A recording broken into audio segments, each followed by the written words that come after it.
सत्संग जी, प्यार से कहना जी। धन निरंकार जी। सत्संग जी, जब 24 अप्रैल की रात गोलियां चली थी तो सिर्फ 2 शरीर नहीं गिरे थे। उस रात हजारों सेवादार का भरोसा डगमगाया था। दिल्ली की सड़कों पर सन्नाटा था, बल्कि एक ऐसा डर था जो पूछ रहा था, क्या अब मिशन खत्म हो जाएगा। चारों तरफ से नफरत के घेरे थे, लोग घरों में छिपे हुए थे। उस वक्त चाचा प्रताप सिंह का परिवार और बाबा जी का परिवार एक ऐसी आग के बीच खड़ा था जहां नफरत की लपटें आसमान छू रही थीं। जब बाबा जी का शरीर अस्पताल में था, तब राजमाता कुलवंत कौर जी ने एक ऐसा कदम उठाया जिसने सबको चौंका दिया। उन्होंने मातम के बीच लंगर की व्यवस्था करवाई। उन्होंने कहा, जो प्रेमी दूर दूर से आए हैं वो भूखे नहीं रहने चाहिए। सत्संग जी, हम छोटी सी मुसीबत में सेवा और सिमरन भूल जाते हैं। यहाँ जिसका पूरा संसार उजड़ गया वो दूसरों की भूख की फिक्र कर रही है। इसे कहते हैं इलाही सब्र। क्या आज हमारे अंदर इतना साहस है कि हम अपने दुख को दूसरों के सुख के लिए कुर्बान कर सकें? उस रात कई युवा सेवादारों का खून उबल रहा था। वो ईंट का जवाब पत्थर से देना चाहते थे। अगर उस रात बाबा हरदेव सिंह जी एक इशारा कर देते तो सड़कों पर खून की नदियां बह जाती। लेकिन सत्संग जी, यहाँ ब्रह्म ज्ञान की असली परीक्षा थी। बाबा हरदेव सिंह जी अपने पिता के पार्थिव शरीर के पास खड़े थे। उनकी आंखों में आंसू नहीं, बल्कि एक दृढ़ निश्चय था। उन्होंने गुस्से में भरे उन युवाओं को सिर्फ एक बात कही, हमें नफरत को खत्म करना है, नफरत करने वालों को नहीं। सत्संग जी, अवतार वाणी की एक लाइन है, बदला लैन द जहना सोचे, ओहो भक्त कहावे ना, प्रेम दिगंगा जो भी रोके, रब दे घर बिच आवे ना।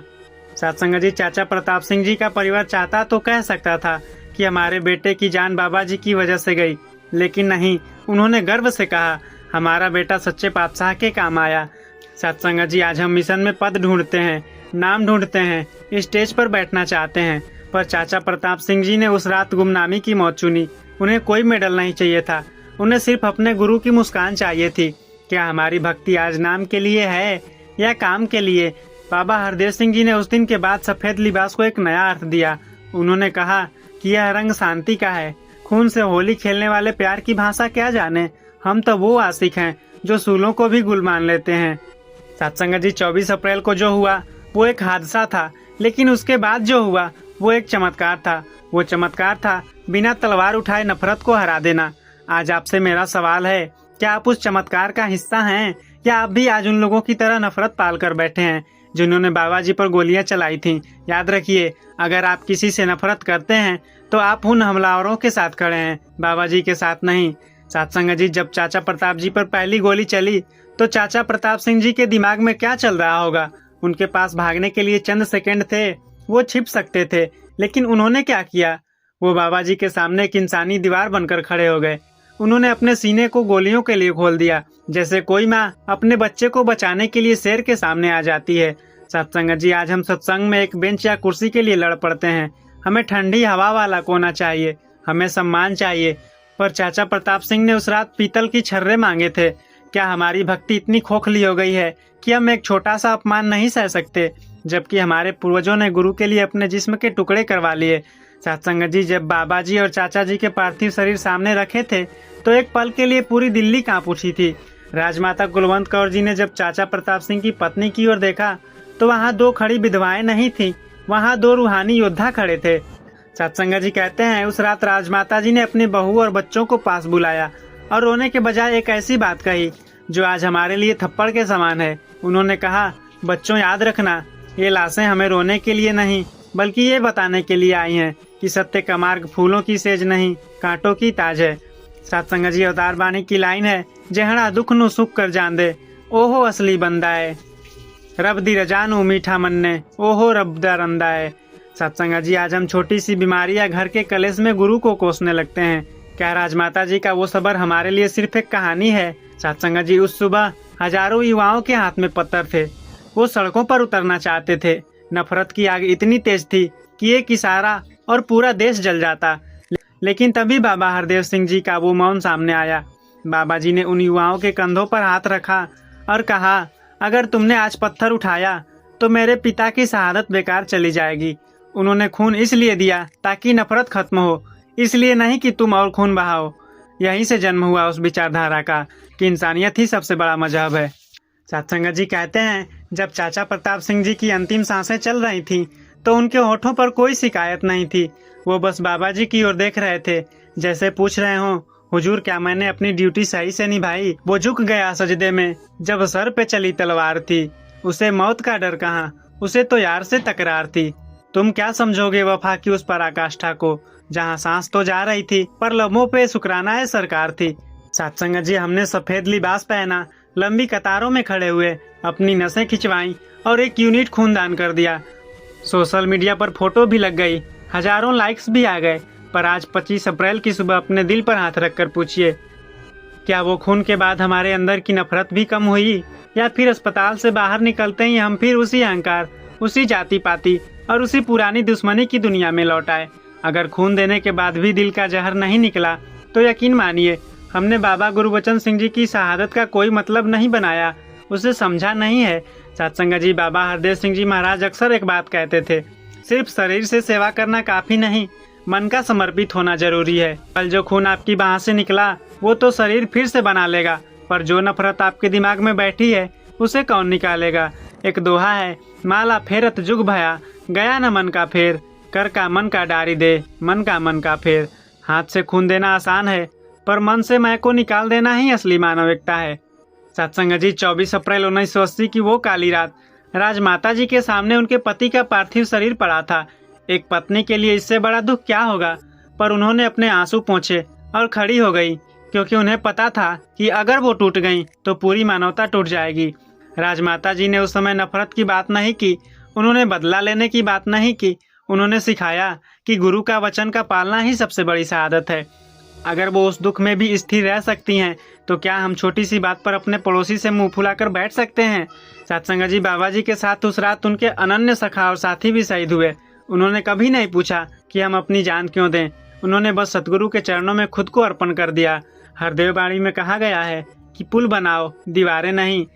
कल हमने अस्पताल में पुल बनाया खून देकर, पर आज घर आकर फिर से नफरत की दीवार खड़ी मत कर देना। शहादत का असल सम्मान तभी है जब हम हर इंसान को अंग संग निराकार का रूप देखें। भगवान कृष्ण ने गीता में कहा है, सुहृदम सर्वभूतानाम, अर्थात सबका भला चाहने वाला। सब दे अंदर ओहो बोले, सब दे अंदर ओहो है, जिसनु मंद बोला असी, रबदा ही ओह लोहो है।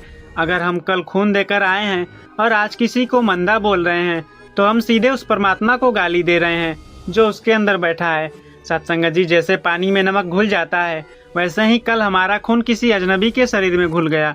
अब ना वो खून वापस आ सकता है, ना वो अलग हो सकता है। जब खून एक हो गया तो हम अलग कैसे रह सकते हैं। सत्संग जी, 25 अप्रैल का सूरज हमसे पूछ रहा है कि क्या तुम उस अजनबी को आज भी दूसरा समझोगे जिसे कल तुमने अपना जीवन दिया है। यूं तो कतारों में लगकर लहू सबने दिया है, मगर कितनों ने दिल से अदावत को त्यागा है। सिर्फ एक दिन की नुमाइश नहीं है ये एकता, ये तो हर पल इंसानियत को जीने का वादा है। सत्संग जी, कल की फोटो गैलरी से बाहर आइए और आज की हकीकत में उतरिए। आज का दिन सेल्फ एनालिसिस का है। अगर कल खून देने के बाद आज आपके व्यवहार में मिठास नहीं आई, तो आज ही सतगुरु से माफ़ी मांगिए और एक नया संकल्प लीजिए। किसी एक व्यक्ति को फोन लगाइए जिससे आपकी हालचाल बंद है और कहिए, धन्य निरंकार जी। सत्संग जी, कल हमने बाहें फैलाई, सुई चुभवाई और एक बोतल में अपना खून भर दिया। हम बहुत खुश थे कि हमने मानव एकता का फर्ज निभाया, लेकिन क्या आपने देखा कि उस खून की कोई जात नहीं थी, कोई मजहब नहीं था। जब वो बोतल अस्पताल की अलमारी में रखी गई तो किसी को नहीं पता था कि वो हिंदू का खून है या मुसलमान का। लेकिन जैसे ही हम उस अस्पताल से बाहर निकले, हम फिर से वही पुराने मतभेदी इंसान बन गए। मेरा सवाल सीधा है, अगर आपका खून अस्पताल में एक ही हो सकता है, तो आप बाहर आकर 2 क्यों हो जाते हैं। कल का रक्तदान अगर आज आपके व्यवहार में मोहब्बत बनकर नहीं उतरा, तो वो दान नहीं, वो सिर्फ एक मेडिकल प्रक्रिया थी। सत्संग जी, जब 25 अप्रैल को पूरा मिशन गम में डूबा था, राजमाता कुलवंत कौर जी ने धैर्य दिखाया। वो आज के युवाओं के लिए एक केस स्टडी है। उन्होंने ये नहीं कहा कि मेरे साथ अन्याय हुआ, बल्कि उन्होंने सेवादार की ओर देखकर कहा था, गुरु की जोत कभी बुझती नहीं, वो बस चोला बदलती है। सत्संग जी, राजमाता जी ने कष्ट को अवसर बना दिया। उन्होंने अपने निजी दुख को विश्व कल्याण की अग्नि में होम कर दिया। क्या हम अपने छोटे से अहंकार को एकता के लिए कुर्बान नहीं कर सकते। सत्संग जी, एक उदाहरण है कि एक संत के पास 2 शिष्य आए। एक ने कल बहुत दान किया था और वह बहुत गर्व में था, दूसरे ने कुछ नहीं दिया था पर वह दुखी था। संत ने एक आईना निकाला और कहा, आईने में अपनी परछाई देखो। गर्व करने वाले की परछाई धुंधली थी, क्योंकि उसके अहंकार ने उसे ढक लिया था। सत्संग जी, कहने का अर्थ है कल का रक्तदान आपकी परछाई को साफ करने के लिए था, उसे भारी करने के लिए नहीं। अगर ब्लड डोनेशन के बाद आज आप खुद को बड़ा सेवादार समझ रहे हैं तो समझिए कि आपने दान नहीं व्यापार किया है। सत्संग जी, शहंशाह जी ने एक बहुत कमाल की बात कही है। उतो चोला सुथरा तेरा, अंदर भरिया कूड़ा है, अंदर वेख संवारा बंदे, बाहर ते क्यों मुड़ा है। हमने सफेद लिबास पहनकर बाहर तो संवार लिया, पर आज का दिन उस अंदर के नफरत और ईर्ष्या रूपी कूड़े को साफ करने का है। 24 अप्रैल एक इवेंट था और 25 अप्रैल एक इम्प्लीमेंटेशन है। सत्संग जी, सिर्फ लहू के कतरों से ये प्यास नहीं बुझने वाली। इंसानियत तो तब है जब आंखों में नमी आए। तुमने तो बोतल भर दी, पर क्या दिल भी भरा है कि किसी भूखे को देखकर तुम्हें अपनी भूख याद आए। सत्संग जी, बाबा हरदेव सिंह जी ने दीवारें गिराने की बात की थी। गीता में भगवान कहते हैं, यो माम पश्यति सर्वत्र, अर्थात जो मुझे सब में देखता है। कल आपने खून दिया उस इंसान के लिए जिसे आप जानते भी नहीं, तो आज उस इंसान से नफरत क्यों जिसे आप जानते हैं। क्या उसके अंदर वो परमात्मा बदल गया? तेरा तुझको अर्पण क्या लागे मेरा। अगर इसके बाद भी आपके मन में यह ख्याल आया कि मैंने सेवा की है, तो समझ लीजिए कि वो आपने दान किया था, उसे अहंकार के ब्याज के साथ वापस मांग लिया। दान वही है जो देने के बाद याद ना रहे। राजमाता जी ने सिखाया कि जब जीवन में सबसे बड़ा कष्ट आए तब भी अपने केंद्र से मत हिलो। कल का रक्तदान हमारा कष्ट नहीं था, वो तो सिर्फ एक सुई थी। अगर हम एक सुई की चुभन को भी हफ्तों तक स्टेटस बनाकर ढोते हैं तो हमने राजमाता जी के उस धैर्य को बिल्कुल नहीं समझा जो उन्होंने गोलियों की गूंज के बीच दिखाया था। बाबा हरदेव सिंह जी ने एक बहुत गहरा राज खोला था। उन्होंने कहा था कि जब तक बूंद को लगता है कि वह बूंद है, तब तक उसे सूखने का डर रहता है। जिस पल वह सागर में मिल जाती है वह अमर हो जाती है। सत्संग जी, एक संत ने एक शिष्य से पूछा, तुमने खून दिया, बताओ अब वो कहाँ है। शिष्य ने कहा, वो तो मिक्स हो गया होगा। संत मुस्कुराए और बोले, बस यही ब्रह्म ज्ञान है। जब तक तू खुद को दूसरे से अलग मानता रहेगा तू मरता रहेगा।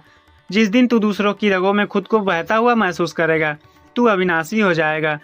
सत्संग जी, शहंशाह जी का एक वचन है, बाहर दी सफाई करदा, अंदर मैल जमाइए, बंदे ते तारब दे घर विच कदे न ठौर पाइए। पुल तो बना दिया कल तुमने लहू की बूंदों से, मगर देखो कहीं आज फिर जुबान से दरार तो नहीं आ गई।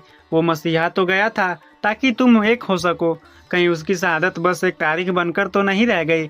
सत्संग जी, चाचा प्रताप सिंह जी सिर्फ एक सेवादार नहीं थे, वो वफादारी की वो ऊंचाई थे जहां मैं मर चुकी थी। जब हमलावरों ने गोलियां चलानी शुरू की तो दुनिया का दस्तूर है कि इंसान झुक जाता है या छिप जाता है, पर चाचा प्रताप सिंह जी ने उस रात मौत की आंखों में आंखें डालकर ये साबित किया कि गुरु और गुरु सिख के बीच कोई फासला नहीं होता। सत्संग जी, राजमाता जी ने उस वक्त कहा था, धन्य है वो माँ जिसने एक ऐसे योद्धा पैदा किए हैं जो सतगुरु के लिए कुर्बान हो गए। सत्संग जी, सोचिए, जिस औरत का सुहाग उजड़ गया हो वो दूसरे की बलिदान की प्रशंसा कर रही है। इसे कहते हैं ब्रह्म अवस्था। क्या हम आज किसी दूसरों की छोटी सी तरक्की देखकर जलते तो नहीं? कल खून देकर आए और आज ईर्ष्या की आग में जल रहे हैं। कबीर जी ने कहा है, सुरासो पहचानिए जो लड़े दिन के हेत, पुरजा पुरजा कट मरे कबहू न छाड़े खेत। सत्संग जी, चाचा प्रताप सिंह और बाबा गुरबचन सिंह जी ने उस खेत को नहीं छोड़ा, उस मैदान जंग को नहीं छोड़ा। वो गोलियां शरीर को छेद रही थी पर उनकी मुस्कान को नहीं छीन पाई। सत्संग जी, 25 अप्रैल का सूरज आज हमसे पूछ रहा है, तुम्हारे अंदर का योद्धा कहाँ है? क्या वो छोटी मोटी परेशानियों और नफरत के आगे ढेर हो गया? सत्संग जी, शहंशाह जी ने अवतार बाड़ी में उस जज्बे का जिक्र किया है, सतगुरु दे जो हो गए प्यारे, मौत तो ओ हो डर दे नहीं, रब दे रंग विच रंग न जेहड़े, कदे भी पीछे हट दे नहीं। बाबा हरदेव सिंह जी ने इस ट्रेजेडी को एक मिशन में बदल दिया। उन्होंने सिखाया कि खून का बदला खून नहीं, पर खून का दान ही सच्ची श्रद्धांजलि है। कल हमने फिजिकली दान किया, आज हमें मेंटली दान करने की बारी है। आज उन यादों को दान कर दीजिए जो आपको किसी के खिलाफ कड़वाहट देती है। भगवान कृष्ण कहते हैं कि असली त्याग वह है जो बिना फल की इच्छा के हो। सत्संग जी, क्या आप तैयार हैं उस अहंकार की शहादत के लिए जिसने आपको अपनों से अलग कर रखा है? सत्संग जी, चाचा प्रताप सिंह ने गोलियों का कष्ट सहा, क्या हम माफी मांगने का कष्ट नहीं सह सकते? सत्संग जी, प्यार से कहना जी, धन्य निरंकार जी।